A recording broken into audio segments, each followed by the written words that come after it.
So just let me just tell you a tiny bit about myself and a tiny bit about Arthritis Research UK. And you'll see from the top that Arthritis Research UK is now a merged charity with Arthritis Care. So Arthritis Research UK, some of you may know us, some of you may not, I don't know, but we're actually an 80-year-old charity. We've been going a long time, and our heritage at Arthritis Research UK was very much as a medical research charity, funding 20 to 30 million pounds worth of research each year into both understanding musculoskeletal conditions, understanding what they are, understanding how they arise, and trying to come up with cures for musculoskeletal conditions, including arthritis, and I'll be saying more about what those are. But then increasingly in recent years, thinking about what we can do for people living with arthritis and musculoskeletal conditions right now. And we merged in November of last year with Arthritis Care, which was a smaller organisation which historically had focused on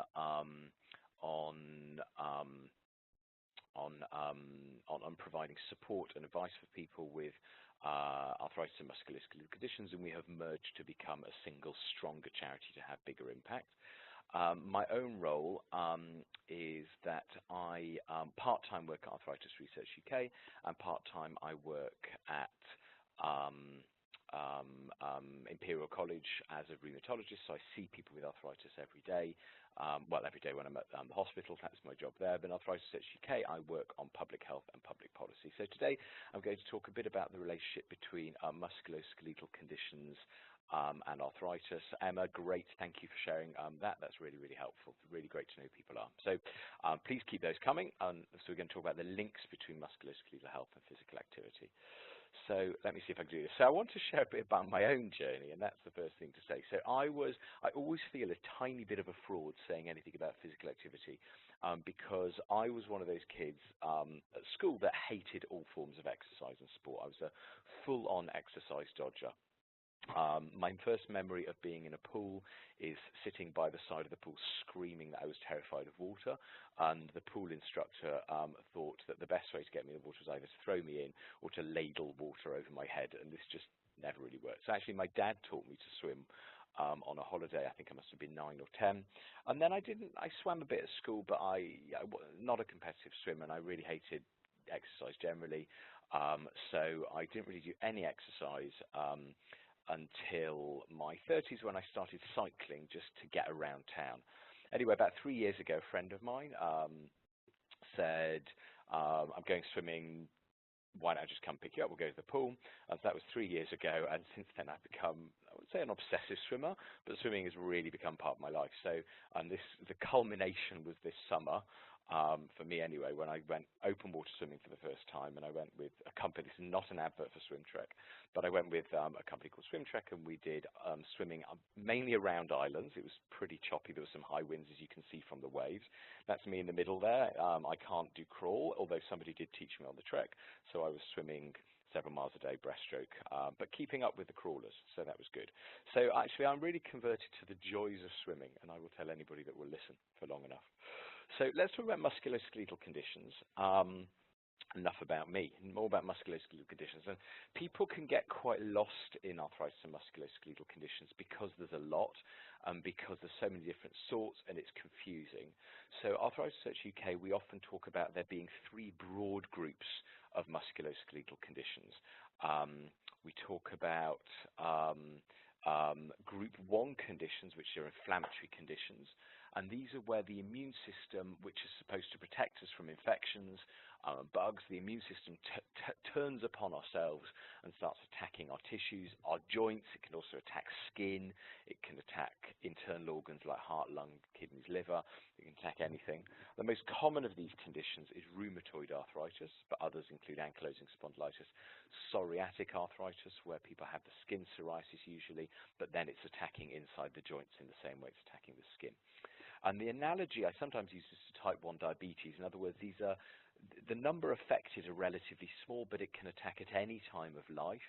And when it attacks, it's pretty severe. It's drastic. It's going to need lifelong, permanent medical treatment. The drugs we use are quite intensive, has a major impact and needs specialist input. And the majority of the work I do in hospital is seeing people with these inflammatory conditions. And the individual costs are enormous. And some of the drugs we're spending in the NHS to treat these conditions are coming up billion a year for the total budget. It's about 700 million a year now, and that's growing year on year. That's the group one, the inflammatory conditions. The second group of conditions are the conditions of musculoskeletal pain. And these are, for example, osteoarthritis, back pain, neck pain, limb conditions, upper limb pain, lower limb pain, conditions like fibromyalgia where people are in permanent pain, even though the joints themselves can be sometimes healthy in fibromyalgia. So these are the conditions of musculoskeletal pain. And like type 2 diabetes, these affect enormous numbers of people. This is over 10 million people in the UK. Like type 2 diabetes is strongly lifestyle related, so physical inactivity, muscle weakness, obesity are strong risk factors. And like type 2 diabetes, the majority of the care for people with these conditions is based around self-management, people looking after themselves, people taking control of their own health, but a small number with the support of their general practitioner, the support of physiotherapists perhaps and other professionals. And then at some point, some people, so osteoarthritis, for example, about 1 in 4 people with osteoarthritis of the hip or knee will go on to have a joint replacement, but the majority won't. The importance for the country, the sort of public health importance of these is just that the numbers are absolutely huge. Oops. And then the group 3 then, that was the third group of conditions. This is osteoporosis, fragility fractures.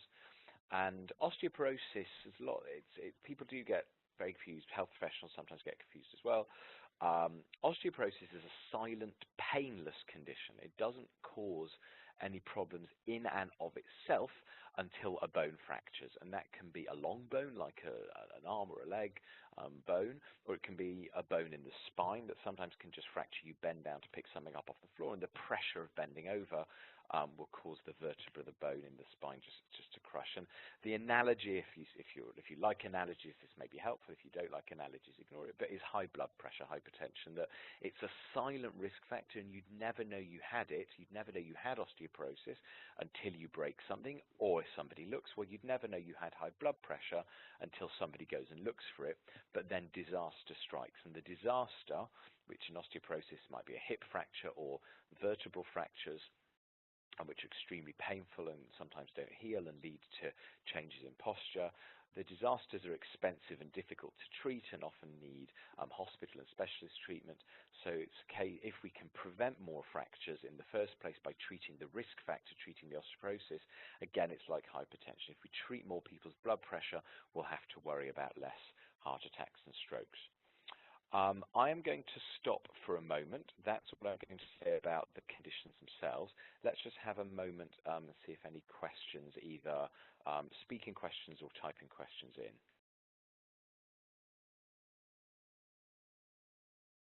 I'm going to press on, but shout up or type something in if there are questions.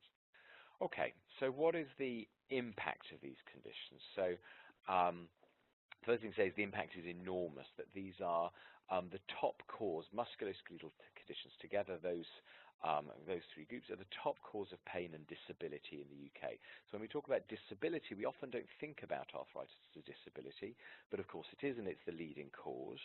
And there's lots of statistics here. I'm not going to go into all the statistics, and all these are available in Arthritis Research UK publications. I see I forgot to put the reference on here. But if people can email me, we can share emails, and I'm happy to email the presentation around as well, and I can add the reference on. So the loss of quality of life is enormous for people affected. You've got 3/4 there, 78% of people having pain most days. 2 in 5 people, 41%, can't stand up for long periods if they have arthritis. That's going to affect your ability to walk, affect your ability to travel, affect your ability to interact with family, to play with children or grandchildren, to play with your friends if you're a child with arthritis. Depression is very common for people in pain, and we know there's a complex and reciprocal relationship. So if you have depression, you are more likely to develop a painful condition, because pain and depression are intimately linked. It's not surprising if we think about how involved the brain is in feeling pain. And of course, if you have pain, you are more likely to become depressed. So there is a vicious cycle there. Osteoarthritis, that affects just under 9 million people in the United Kingdom, and that's responsible for about 200,000 joint replacements a year, about half hip, half knee. 300,000 fragility fractures in the UK each year. of which 3 million people having the risk factor of the osteoporosis. And the direct cost beyond the individual, we start thinking then about the cost to the economy of all these joint replacements and the healthcare costs. So it's in terms of program budgets, it's about 5 billion and then about another 10.2 billion of costs. We say about 1 in 4 of the population sees their GP about a musculoskeletal problem each year. It's absolutely enormous. And then I have done something there. What have I done? Oops, there you go. And then why is this then a public health problem? Why should those of us who are interested in public health be interested? Well, first of all, there is a strong relationship with deprivation, and that is of big interest to public health. That the more deprived you are, this is looking at joint pain and back pain, the younger you are likely to start getting your pain, and the more likely you are to get pain at every age. So coming from a deprived world, low education attainment, deprivation leads to more back pain, more joint pain, and of course they're people most often that are going to struggle to access the services they need to look after their health, not just health services or other care services, but also leisure services and so on. We'll get on to leisure very shortly. There are big implications for work, which is a public health interest. As well, that we know that good work is good for your health, and if you have a musculoskeletal condition, you're more likely to be out of work and you are going to retire earlier because, for example, if you're unable to stand for long periods, that's going to make a lot of jobs harder. And if you think about people who have more deprivation are more likely to be in manual jobs and jobs that require a lot of lifting, standing, and so on, so are going to experience even more. There's a sort of double whammy there. And employment is a big interest to the country and the economy and to employers as well because of the huge amount of working days lost, both in public services, local authorities, in health services. That's a big interest to the taxpayer because we are paying for those services, but also more widely. So there's economic impacts on the individual, on employers, and on wider society. So this is Richard Dole, who was the man who proved the link between smoking and lung cancer. And smoking and lung cancer is a real public health success in this story. We've just seen that smoking rates are down to 15% now in this country, which is one of the world's lowest rates. But it's still fascinating to me that that's 6 or 7%. That's 7% of these. That's 1 in 7 people. Sorry. In the country still smokes, 15%, 1 in 7.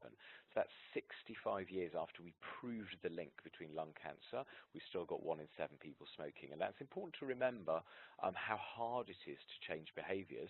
And smoking is something which is clearly bad for you. There's no upside. It's not like obesity where you do have to eat food. Something that's clearly bad for you, 1 in 7 still smoke. Richard Dole used to talk about wanting to die young, as old as possible, which I think is a fantastic phrase. Lifespan is getting longer and longer. We're living longer and longer, but the health span, the period of our life for which we are healthy, is also increasing, but is not increasing at the same rate. So we've got a growing period of towards the end of life when we have poor health. And people like DeFries and others have talked about square wave deterioration. What we want to do is be really, really healthy until we're 85, 90, or whatever it is, and then fall off our perch very quickly. So what this is leading to, this increased period of ill health, is that health and care services are having to think more and more about how we support people to stay well throughout our whole lives so that our health span can grow too. And public health can no longer only look at mortality, it has to look at morbidity as well, that ill health. So I'm just going to stop for another moment. That's sort of the public health reasons why we need to take a sort of wider perspective about arthritis and musculoskeletal conditions. It can't just be about more physiotherapists or more GPs or more rheumatologists, come to say that. I'm either making perfect sense or everybody's fallen into a coma. Hopefully not. So conditions of musculoskeletal pain. So why do we need an alternative model? And this is where we're heading towards our physical activity. So we need another model because I'm not going to talk so much about osteoporosis today. I'll say a little bit about the inflammatory conditions. That's the group 1 conditions where the immune system is attacking the body. But that massive group, that group 2, conditions of musculoskeletal pain, actually medicine has very little to offer. So the drugs aren't very good. They're limited what we have. They don't work very well. They're quite toxic. They have lots and lots of interactions with other drugs and also worsen other things. So you've got painkillers that worsen problems with people's bowel, and you've got anti-inflammatories that cause problems with kidneys or breathing, and if you're on this drug you can't have this painkiller. So there are a lot of interactions for a group of people with arthritis that often have other conditions. So if you've got for example, if you've got cardiovascular disease or type 2 diabetes, there's a sort of 2 in 5 chance you also have arthritis. So people tend to have multiple things. And also, the more we prescribe and the more we send people to GPs and people like me, we're just promoting medicalization. And what we're doing is we're disempowering people from looking after their own health. So a few years ago, Arthritis Research UK published this report. This was a piece of work I supported about a public health approach to musculoskeletal health. And what we wanted to do was shift the focus from just treating musculoskeletal disease when it happened to promoting musculoskeletal health lifelong. So in other words, not waiting until your joint was so bad it needed an injection or needed a joint replacement, but promoting lifelong health at every stage of life, from pregnancy through to infancy, childhood, early adult life, late adult life, and so on. A lot of this is about physical activity and healthy weight. And the idea is that this circle in the middle, that musculoskeletal health has lots of components. You need strong muscles, you need coordination and balance, you need a stable spine and stable joints so you don't get injuries, but joints and spine also have to be supple. So we've got strong and flexible. You've got to be both. Your bones have to be sturdy, so when you have a small fall, you don't break things. And all this has to happen in the context of no pain, no stiffness, no fatigue, and good mental health. It's quite a big ask. But once you start framing things as not about treating and preventing individual diseases, but actually building those 5 components throughout your life at every stage, what we can say is that it doesn't matter who you are or whether or not you have pain, whether or not you're at risk of pain, whether or not you recently had an episode of back pain and are worried it will come back.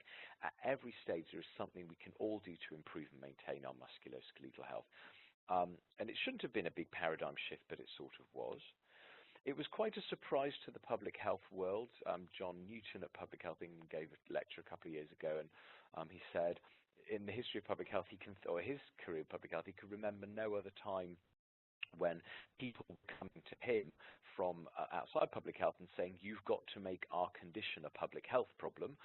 Normally it's the other way. Normally it's public health saying to diabetes or cardiology, you've got to think about your disease in a public health way. So this was unusual. But of course, musculoskeletal health conditions are amenable to a public health approach. The benefits for all 3 groups, everything inflammatory and degenerative, that's the group 2, but also for osteoporosis, the benefits are well established that for almost any musculoskeletal condition you will benefit from physical activity. The risk factors are shared with other long-term conditions like obesity and physical inactivity, and we've got some proven interventions to deal with this. So we then, Arthritis Research UK, worked with the Department of Health, which is now the Department of Health and Social Care, Public Health England and NHS England to produce this report, which we published last March. And it was a real piece of engagement with those organisations to get all those logos on. In fact, just getting the logos on was several conversations with everybody's branding teams, and those of you who've done that will know how much fun that is. But actually this culminated, this was 2 years working with those groups and a lot of people from of academics, of people with arthritis, of professionals, of other interest groups, thinking, what does physical activity provision look like for people with musculoskeletal conditions? And what we know is that appropriate activity improves health. We wanted to make the point, and I'll talk more about this, that if you have weak muscles and you start exercising, your pain will get worse, not better, and you're likely to injure yourself. So particularly for people with musculoskeletal conditions, it's a priority to build strength and stability first, and then start to work on building duration and other factors. And we'll talk a bit more about the approach, and that's what the report is based on. We also have to recognise that pain is a huge barrier to physical activity participation. So there's no use just telling people to exercise who are in pain if we don't also explain to people that we understand their pain and we can work with them to find ways of helping them manage their pain and reduce their pain. And in the fairly short to medium term, they will start to experience an improvement in pain, though sometimes it can take 6 to 18 months. It depends on the condition. So they may not see rapid improvement.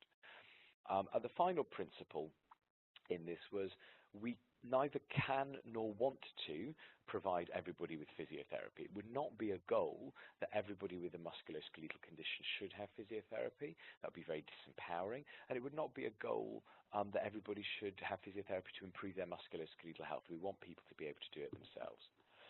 So we came up with this tiered, this tiered approach, and I'm going to talk through each of the tiers. And this is not about individuals. It's not about saying individuals, we should test individuals and work out where they go. It's about trying to understand what local authorities, what health communities, what the wider public health system, which includes the leisure sector, should make available. We need to recognise the whole thing needs to be underpinned by support for behaviour change. That if practitioners, and by that I mean the wider public health workforce, whether that's that's a doctor or a nurse or a physiotherapist, whether that's the receptionist working in a leisure centre, about how they speak to people and approach them, when they handle queries about membership. It's about you also think about people that work in libraries or hairdressers. How do we support behaviour change? How do we talk to people about their pain? How do we talk to people about physical activity? And lots of work going on at Public Health England and the Royal Society of Public Health about that. None of this then is to replace the medical interventions. Medical interventions can carry on alongside this. I'm going to talk through the tiers. Tier 1, this is self-directed accessible community facilities.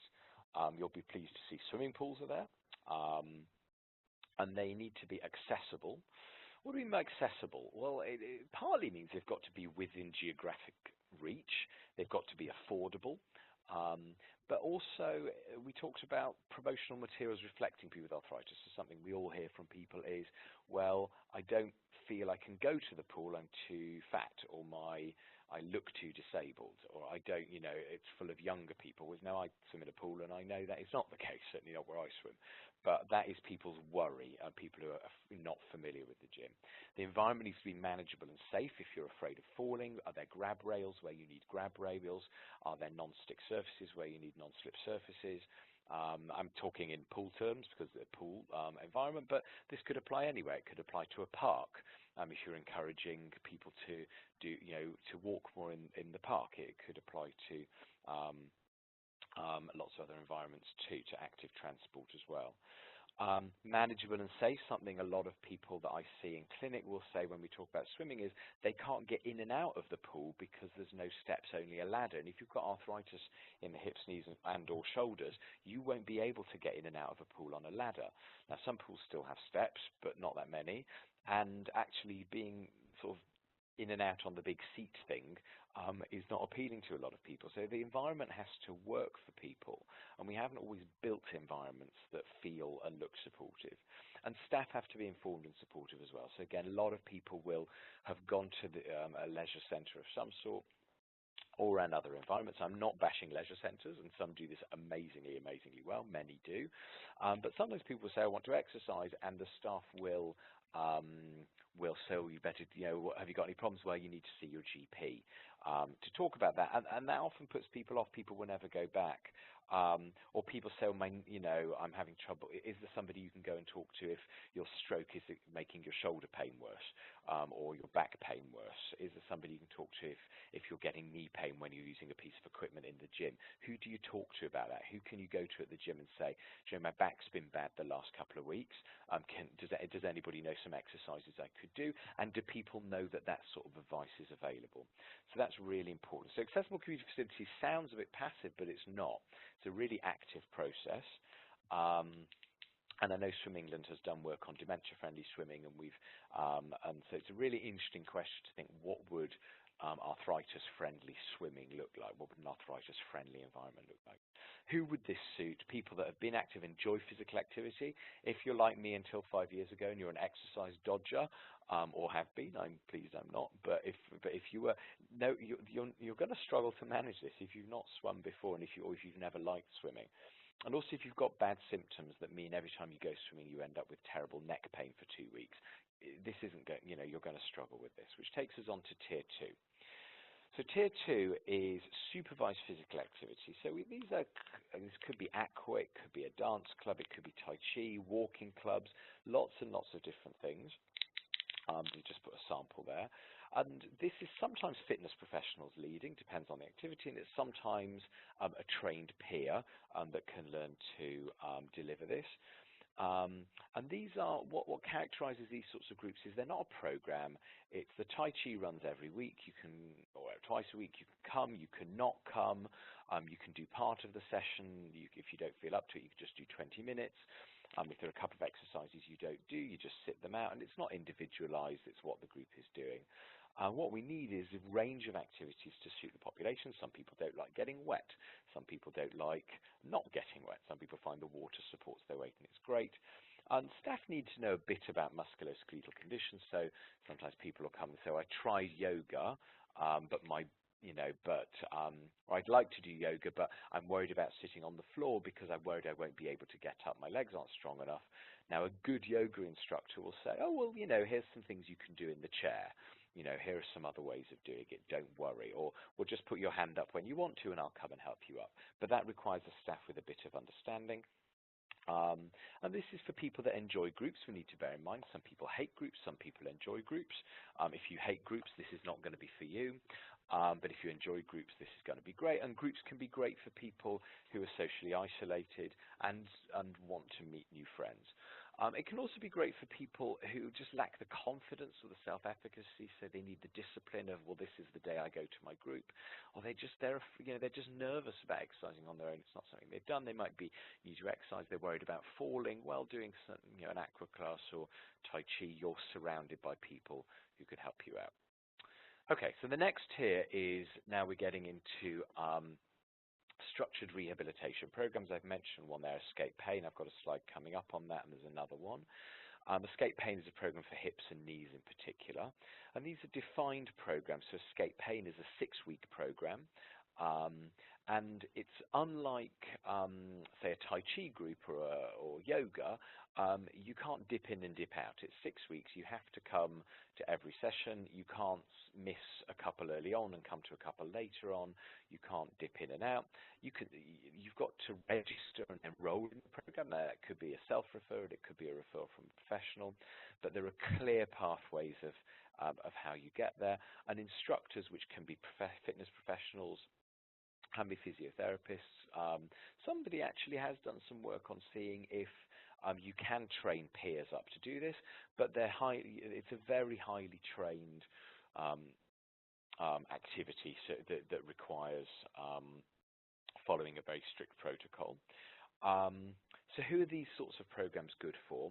Well, they're good for people who have quite bad symptoms, who've got a lot of deconditioning, their muscles are weak, and they might be for people who've tried exercising before, but their symptoms just got worse. So they joined a walking club, but they just found their knee pain got worse and worse. Well, it will do because they haven't built up the muscle strength first to enable them to then participate in walking. So you've got to have this sort of supervised rehabilitation approach.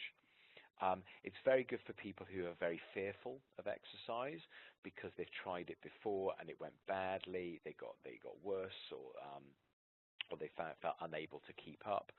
So this can be particularly good.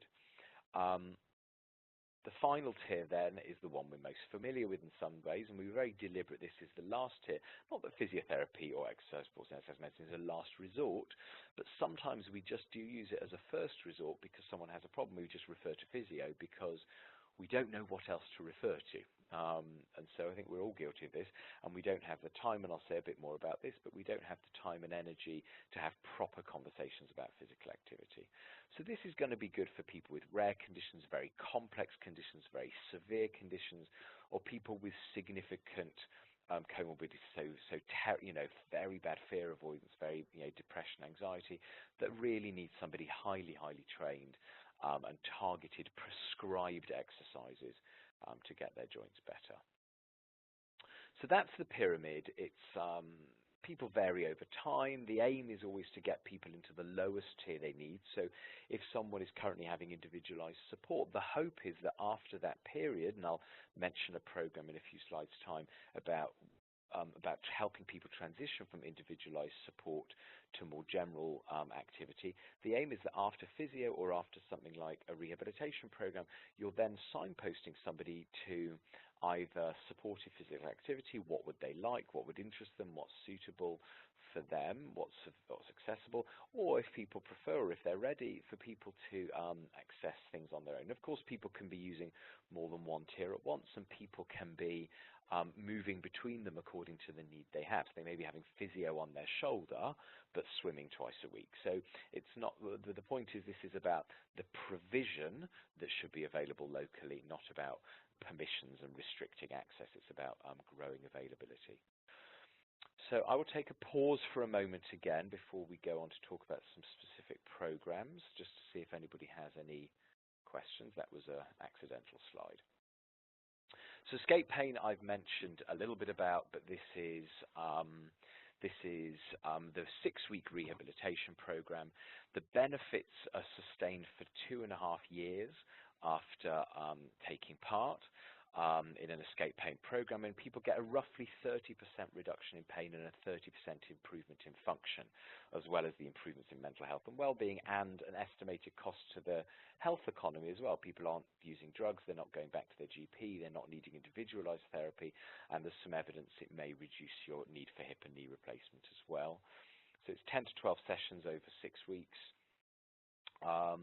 And it's very personalized within that. So the instructors are highly trained, and it's not just a self-management group, it's really focusing on exercise to strengthen the joints and reduce the pain, and it's effective. Another program is yoga for low backs. The website is there, and a couple of the academic papers cited there as well. This is not just doing some yoga. Again, this is a 12-week class over, so it's a class a week over 12 weeks. It's a more expensive program. It costs about £300 per person. Escape pain is cheaper. Now, that might be paid for by a local authority. It might not. Or local authority might make a contribution. You might still have to pay something. And that's slightly in England, it's a bit different in Scotland and Wales, but in England there's this sort of things provided by the NHS are generally totally free, whereas things provided by local authority people usually have to make a contribution to. But again, this is a structured program for again, that tier 3 and this one's particularly beneficial for low backs. And we just know that the huge problems people with low back pain have. And again, we've got a 30% improvement here. It's that number again, but a significant reduction in work absence from low back pain. So you'd think that the country would be frantically trying to provide this for all the people that need it, but sad to say, not yet. So some other interesting things going on. I like talking about interesting things that are going on, and actually if anybody has great examples of water-based stuff that's going on, I'm more than happy to add them to the slide deck. This is there are many, many different slide decks that I cut and paste, and there's some unique slides each time, but some of the ones on interventions I love to be able to share because I think it's inspiring about what others are doing, and sometimes we just don't know. Sheffield, I think, is doing some really interesting stuff here using the website is there, the Sheffield Persistent Pain website. There's a YouTube video I've quoted there, but they've got some great resources here, and this is ShipShape, the provider, and it was the NHS and the council. So real partnership working here, and this is health trainers. This is a few 1-hour one-to-one sessions to encourage and support people to become more active. So it's that behavior change piece. But what was really interesting here was that they gave the health trainers specific information about chronic pain. So you're not getting, people are very anxious about chronic pain, professionals as well. People worry about how to advise people in pain to exercise or to make lifestyle changes. So it was giving a small amount of training, and there's an academic paper at the bottom there, Harris, very readable paper actually, using health trainers to promote self-management of chronic pain. And then also in Greenwich in South London, they've done some work as well, again, trying to support people to make behavior change. So sometimes we just spend lots of time investing in the interventions, but we don't invest in how to support people to change. There is actually some new data for this slide, and I need to update it, but this is in Rotherham, so you've got the partners there involved at the project at the bottom. But this was, how do you take people that have had some physiotherapy for an acute problem, tier 4, how do you get people to become exercisers? So how do you help people transition? And so what they did is this step 1, step 2, step 2, step 3. So the step 2 was the new bit, so people that had had some rehabilitation were then offered to take part in a program helping them learn to be independent exercisers. And in the first 12 months, they had just over 300 referrals for back pain. Nearly half of people that were referred actually went on to do it. And of that, 2/3 went on to become, to maintain activity. It sounds awful because by the time, you know, it's everybody that agreed to be referred in the first place, so that's a chunk. I can't remember what the data is for that. And then half of those never actually bothered, and then another half didn't see to it. But actually, that's still quite a lot. If you think about, you know, the scale of the interventions, the scale of the problem, that's still a lot of people coming through that became exercisers. And there's Stuart standing there having a little stretch, and, you know, doing really, really well. So, and again, will we as a health and care system, which includes the private sector, includes the not-for-profit sector, includes all the sectors, will we work together to help people transition to become physically active to maintain their health? I'm coming into the last section, so I'll stop for another half second also to sip some water. So then, the last part then is, what are health professionals? And I think health professionals, it's not that health professionals are more important or better than any other professionals or any other part of the wider public health workforce, which includes everybody from the chief executive to the cleaner. Why are health professionals important? Well, first of all, I think that people in pain often do end up at a health professional. It's our job to try and demedicalize and support people to make those lifestyle changes, but also because people, if health professionals get things wrong, that has a very lasting impact. So it only takes one health professional to say to a patient that their spine is crumbling, and that patient is never going to exercise ever again. It only takes one health professional to say, well, make sure you can exercise, but make sure it's gentle, and that person will never do the muscle strengthening exercises they actually need to do to reduce their pain. So health professionals, I think, get it wrong all the time, and it's like so many things, we have not had. Well, it's a cop-out. I think health professionals are not very good at this, but the systems have not been geared towards promoting exercise. So how do we tailor the messages? Well, the physical activity benefits infographic there that's pictured at the left side of the slide was developed to communicate the benefits better to clinicians, but actually we put some up in clinic, and patients like to see it as well. And we can see that the joint and back pain reduction in 25% of the risk. And it's got the basic advice: be active. So try to be moving. 150 minutes of moderate exercise a week. Moderate means your heart rate goes up. It means you can have a conversation but you can't sing a tune. Now you might say you can never sing a tune anyway. Or 75 minutes of vigorous. That's like panting. That's like you can't actually hold a normal conversation.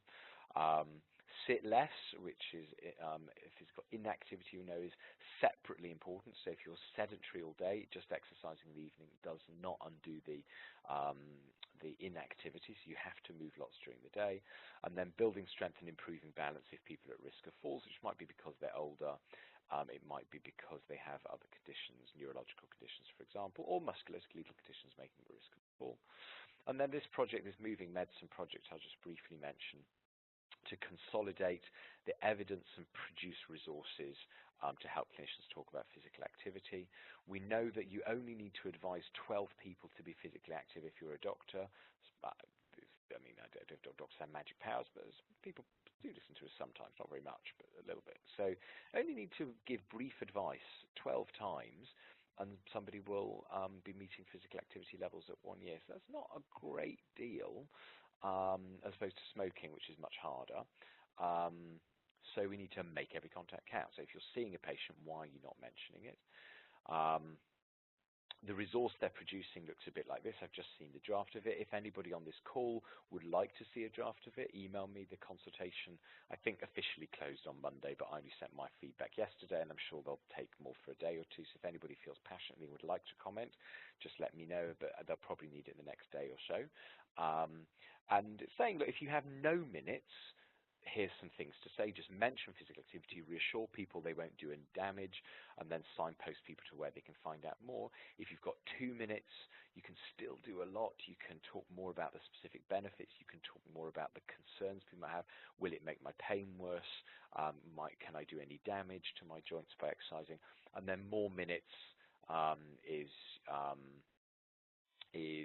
when you have lots of time. It's a proper consultation. You might be spending 10, 15 minutes. This ties in, this is WHO Physical Activity Plan, which has just been published a week or two ago. And to get people exercising then, we've got to have all these things. We've got to create active societies by changing norms and attitudes. That's public health bread and butter. We've got to have our spaces and places right, our programs and opportunities, and those two together, I think, are our physical activity pyramid. That we've got to think about what's available to people, and then how do we create the programs, and then there's the government and policy enablers. How do we actually support all the sectors that provide support to be supportive? And then this, I think, is my final slide. It is. Which is to say that after 5 years since Arthritis and Swimming UK published that report, really to get Public Health England to take musculoskeletal conditions seriously and really think about that, in 2018, so 5 years on, Public Health England, just a month or two ago, announced that musculoskeletal conditions will be one of their priority programs. So it's actually a really exciting time at the moment. Public Health England actually starting to scope what their program will be on musculoskeletal conditions, and physical activity has to be a major part of that. It won't be the only part of it, but it does have to be a major part of it. So there you go. That is me. That is a whistle-stop tour of musculoskeletal conditions and physical activity. I hope that's been interesting and useful. We said about an hour, but we are not limited to an hour. I certainly have more time, but we have time now for questions, discussions, comments, disagreements, challenge. And why don't I now hand back? What I think I need to do is hand back. Maybe they can just take it from me. Don't actually know how to do this. But hand back control. How do I hand back control? It's all right, Benjamin. I've got it. It's fine. No problem. Control. Yeah, super. So, does anybody have any questions for Benjamin, obviously around everything that he's gone through, whether you want to ask some specific questions, or whether you've got any questions about how you may be able to implement some of that stuff into site, feel free to unmute your microphone and speak now.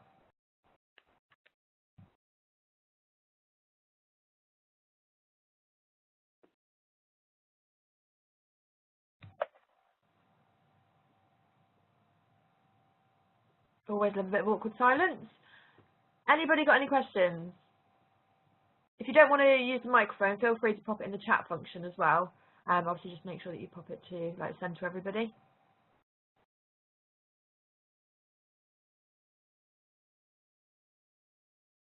Well, can I ask a question to the group and see if I'd be really interested in, does anybody have any good examples? And it might be individual people or individual groups, or it might be at sort of system, sort of a center level or at system level of where this is being done well.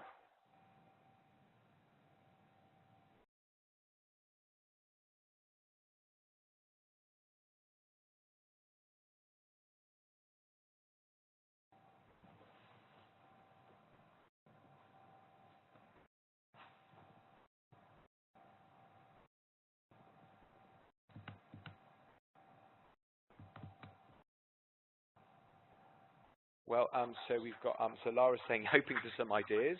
I think that's.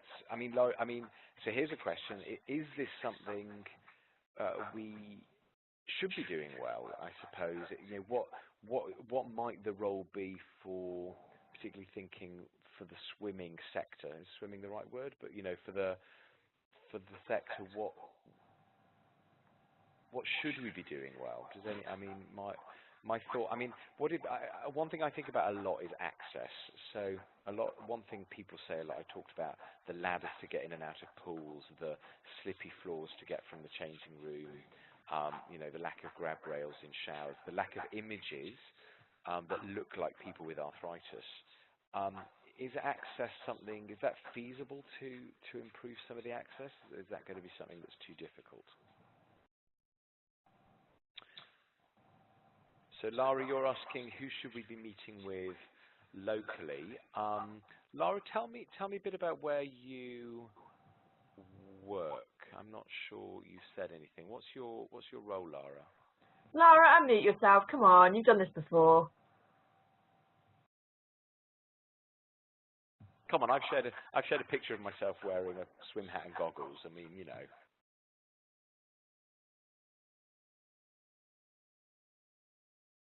No, Lara. Well, maybe Lara can't. What I'd say, so Lara's asking who should we be meeting with locally. So I would say, first of all, people with arthritis.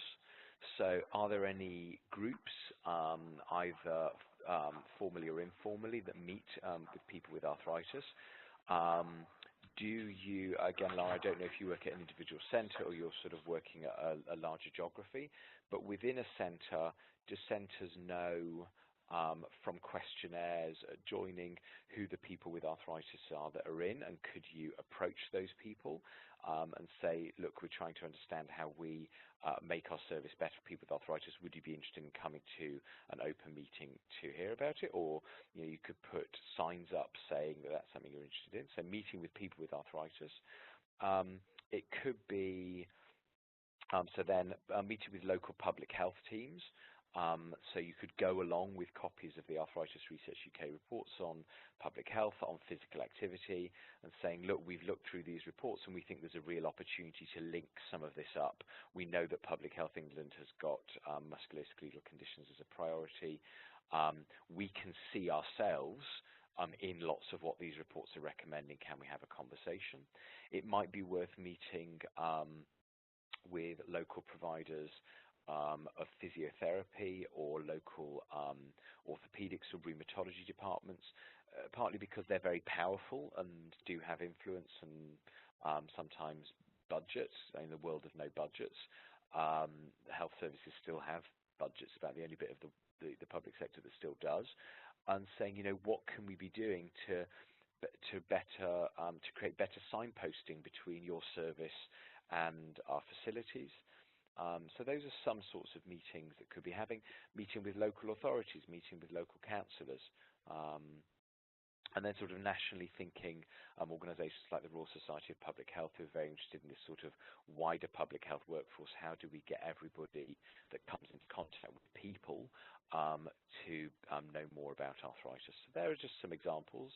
And come and meet with us, come and meet with Arthritis Research UK, and we'd love, we've been having lots of conversations with Swim England over the last year or two, and I think there's a question, should we be doing a big national piece of work, but maybe some local pieces of work, maybe we need to do some demonstrators.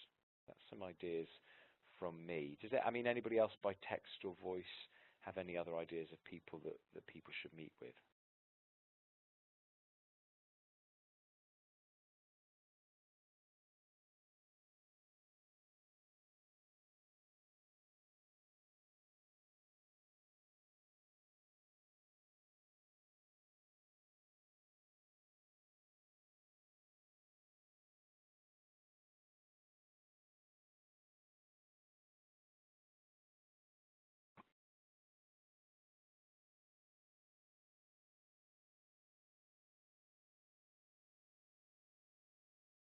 Okay, hang on. So we've got here. So Lara is having difficulties not speaking, but being heard through the system. Jane also is having difficulties unmuting. So I think we've got some unmuting issues. But Jane, you ran a program at Luton Hydro Health doing this style of program. Could you just type in, sorry you can't hear anything specific. Oh, Laura, I'm seeing lots of good things you wrote here. So Laura then said, no, Emma. So Emma Walker, you were saying, or somebody was saying, we have access to stairs. So that's great. Is that something, I wonder, is that something that we put on, you know, in the materials? Is it on website? So that I've used the, in North London, we've got the Better chair. I'm actually in Manchester today, but I just go to the Better pools, which are just, that's what our local authority provides. And there's very little information that I've seen on the website. You might be there somewhere just about accessibility. It's certainly not something they shout about. So stairs, I think, are brilliant, and hopefully with a rail by the side. And somebody else has said, we are hoping to introduce this into our hydro pool of specific health condition classes, similar to those in other dry side centres, which sounds great as well. I think there's a whole question then as well about oh, and Jane, thank you. Jane sent a YouTube link. I'm going to look forward to seeing that. Jane, what's your role? I don't think you mentioned what your role was. I'd love to know your role. But I'll look forward to looking at that video, and you never know, it might make some screen grabs, might make that into our presentation. Jane's also mentioned having a pool hoist. That's really good for some people. Definitely, and there's a midpoint, isn't there, between people that need to and are willing to use a hoist and people that feel they want to get in and out of themselves, just can't quite manage a ladder. I think there's certainly I've heard from people with arthritis that some people just aren't so into the hoist. It feels a bit like a public dunking to some people, but people are going to have different preferences. And then Luton Hydro Health, you've done the video. And then there was something, yes, we were just saying about having the hydrotherapy type pool.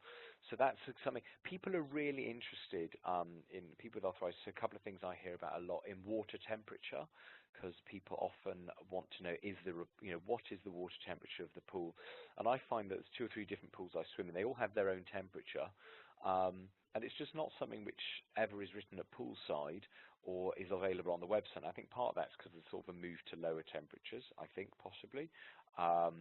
I quite like a cold pool, that's just me.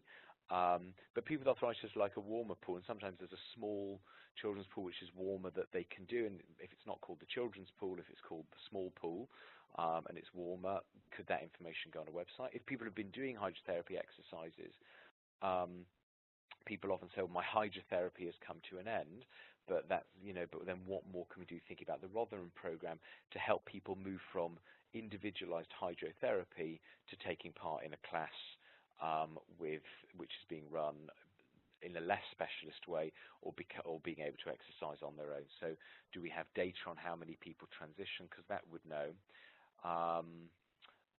Because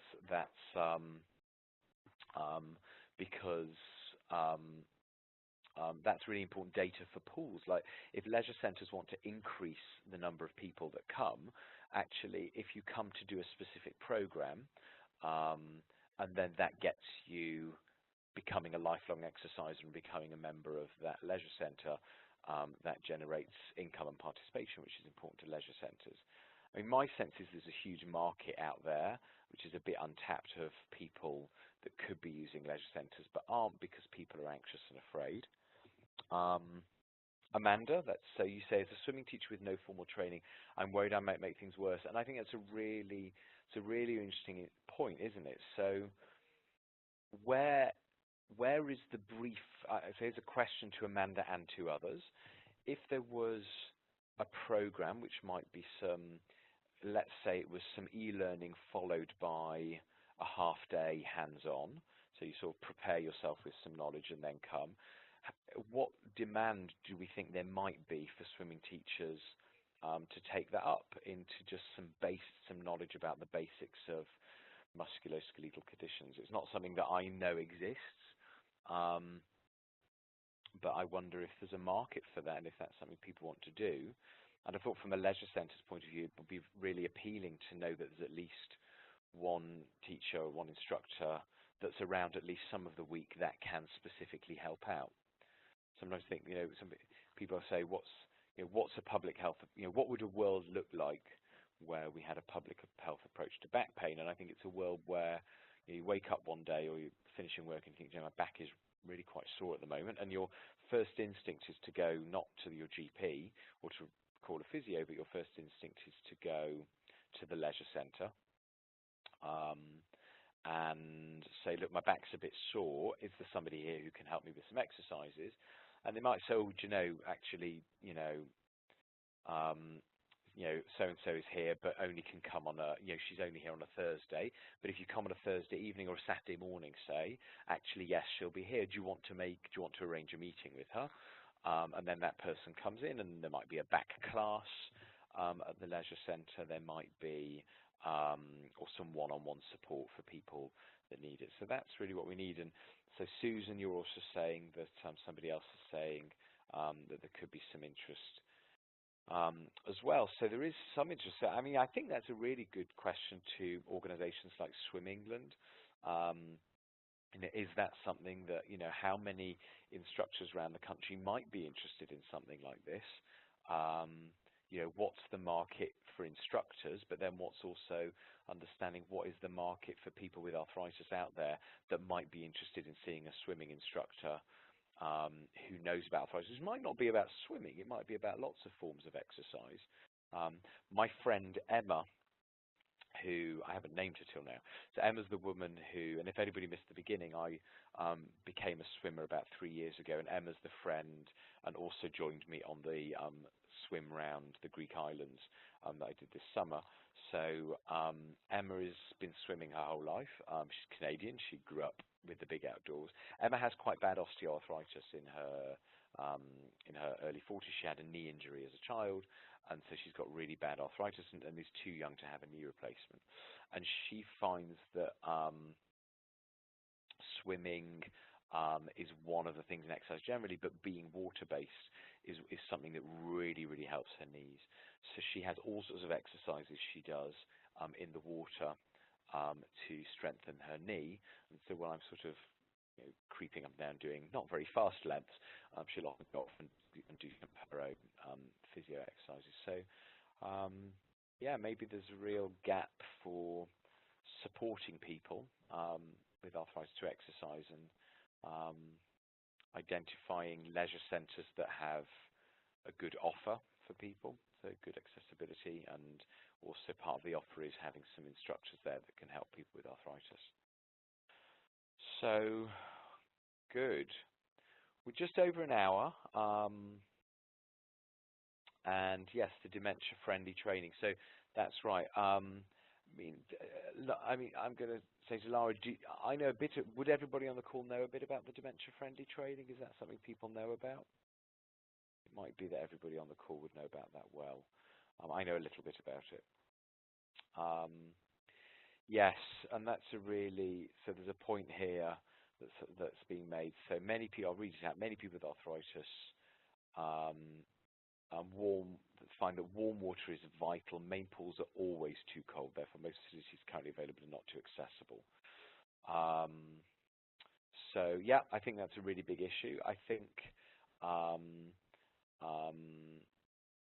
knowing when those pools are available.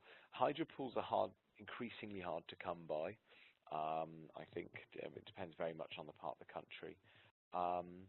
And I think for some people with arthritis, there is an aim, if possible, to get your joints strong enough in a hydro pool so you can then use a regular pool. But if they're too cold, they're too cold. But it would be helpful for people to know what the pool temperature was. And in places, one of the pools I swim in London has 3 different pools within the leisure centre. And I know they're all at different temperatures, but I don't think that's advertised. I don't think it's promoted.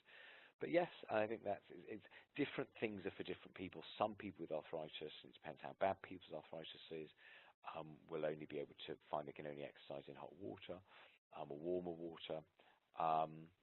Something that a lot of people with arthritis can find really, really helpful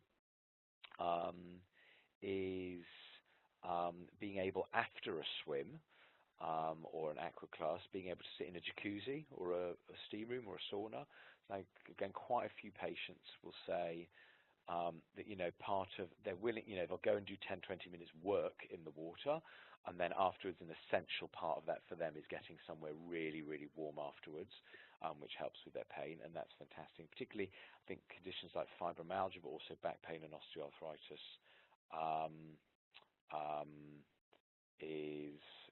so being able to get into something really warm is really beneficial. And some pools have those facilities, some don't, but again, advertising it as part of an arthritis package, and saying, after you've swum, why not do this? Having some advice. Jane's making the point that some people find that once they're in the water, they're okay. I think it's different. It's different for different people, but I think that often is true. But that's about the fear avoidance, and I think of my years as a child screaming and refusing to go anywhere near the water. That if something isn't familiar, it's frightening. What would be great, wouldn't it, is if people much earlier on, when people first started to get a bit of knee pain or a bit of elbow pain or shoulder pain or whatever it is, if at that stage people's response was not what a lot of people's response is, I need to reduce the exercise I do. If people's response were, well, what I really need to do is increase my level of activity before the arthritis gets really bad. So your first response to developing joint pain is to get into the water, or it could be land-based, but we're talking about water today. And at that point, it's then it becomes something you do, and even if your arthritis gets worse, you've lost that fear and you're able to keep exercising. The difficulty often is that people come to us when they're in a bad way, and that's where you need the tier 3 and the tier 4, the higher levels of intervention. But the aim of that needs to be to get people to be self-exercisers, because otherwise they're going to struggle. So a lot of people are having physiotherapy. That point is coming through that people are making. And it's true, but are we doing enough? I did some teaching for our physiotherapists at the hospital, I say recently, I think it was about 6 months ago, and it turned out that they really weren't aware, and I'm not blaming them, but we don't have joined up systems, so they were not aware of the different physical activity interventions or facilities or provision locally. So people were coming to the end of their physio, but one thing that wasn't happening is signposting. So if you're coming to the end of your physiotherapy, as part of that, and it may be some people do, but it certainly wasn't happening near where I work, is what systems are in place. Do the people doing physiotherapy know what's available locally and have the skills to have a different sort of conversation with people about what sort of exercise do you want to do after the physiotherapy? So think of physiotherapy as equipping people to be physically active in the long run, as opposed to, I sometimes see people, have you had come with say knee pain? Have you had physiotherapy? Yes. What did you learn in physiotherapy? They show me how to do some exercises. Are you still doing them? Oh yes, I do them for 2 minutes, 5 minutes every day, or 30 seconds every day. Can you what exercise did you do? And they show you an exercise, and it's a really trivial exercise. You think, well, no, you need to be moving on to the next exercise. Sitting in your chair, straightening your leg is not going to be enough. It's a great place to start, but you need to be moving on. And so we're not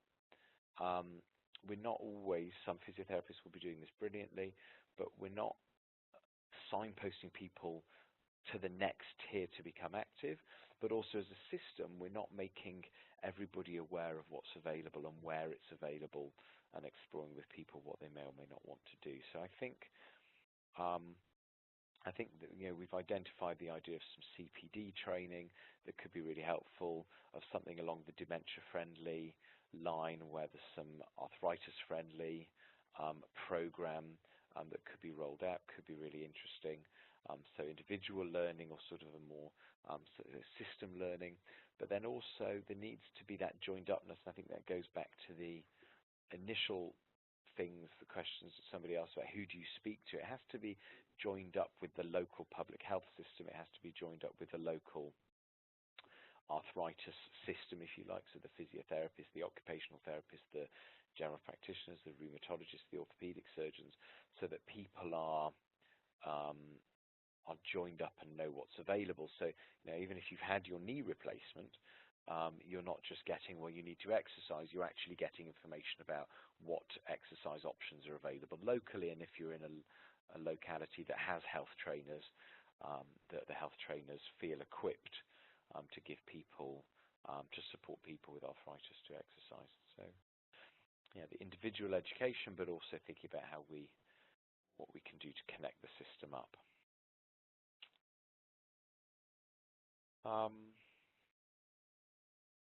And just a point on the worries that people have about what advice to give. I think there is almost no condition I can think of where I would say you cannot and must not swim, or actually really do any form of exercise. I think if people have osteoporosis, that's fragile bones and are at risk of fractures. There are forms of exercise which we advise against, so anything with rapid movements, anything at risk of a fall, anything with a lot of rapid twisting. But I can't think of anything water-based. It's an interesting question. National Osteoporosis Society do a booklet on exercise and osteoporosis. I can't think. There's something like golf. You do not want to be twisting your spine like that, and nothing with sort of a lot of bending because you can risk breaking a bone. But I can't think of any reason why you wouldn't, anything really water-based that would mean you shouldn't do exercises if you have osteoporosis. And almost anything else, the advice I generally give people, I think this is good, safe, general advice, is it's normal the day after exercise to feel some stiffness and pain. But if it's severe, if it's really bad and it means you can't function, then you've just done too much exercise. And if your muscles aren't strong, or are tight, and you're not used to exercising, then you need to build up gradually. So if you try doing something and then the next day you're in a really bad way, it doesn't mean you've done yourself an injury, it just means you did too much too soon. And it might be that you can only do 2 minutes, or you can only do 5 minutes to start with. And then you're going to build that up. You start 1 week 2 minutes, and after a couple of weeks of doing 2 minutes, you're going to build up to 3 or 4 minutes. And doing it regularly is more important than doing 5 minutes in the pool 3 times a week is much, much better than doing an hour once a week. Doing anything once a week, you're probably going to struggle ever to gain any strength to really get an improvement. It's really the regularity is what really matters. So don't worry about pain the next day. It's not an injury, but if it's really bad, it means that you need to build up more slowly. Pain during an exercise usually does suggest that you're putting a bit too much strain on something that isn't ready for it. So you should either pull back and do whatever you're doing either less or more gently. And if you find that a particular activity, say a particular stroke, consistently causes you pain, then either when you're doing it, then either you should think about avoiding that particular stroke, or better would be to see an instructor who can look at your stroke and see if you're doing something wrong. So, common problems people in crawl, can often get impingement problems at the shoulder, which can usually be improved by looking at the strike angle, and so how you strike the water and how you pull your hand through the water, trying to avoid a lot of the twisting and zigzagging that used to be fashionable tends to cause the problems. And breaststroke can sometimes cause knee problems, but I think not to be rigid. And actually my mum, who has arthritis of the knee, does breaststroke, and if she misses a week of swimming, she'll know about it. She really finds, so I'm very much against advice that says if you have A, only do B, because I think people are not that straightforward. You've got to experiment and find out what works for you, and not be afraid of experimenting. You're not going to cause harm, not if you start gently and build up slowly. Starting gently does not mean gentle forever, but it means if your muscles aren't strong and supple and the joints aren't strong and supple, start low, little and often build up.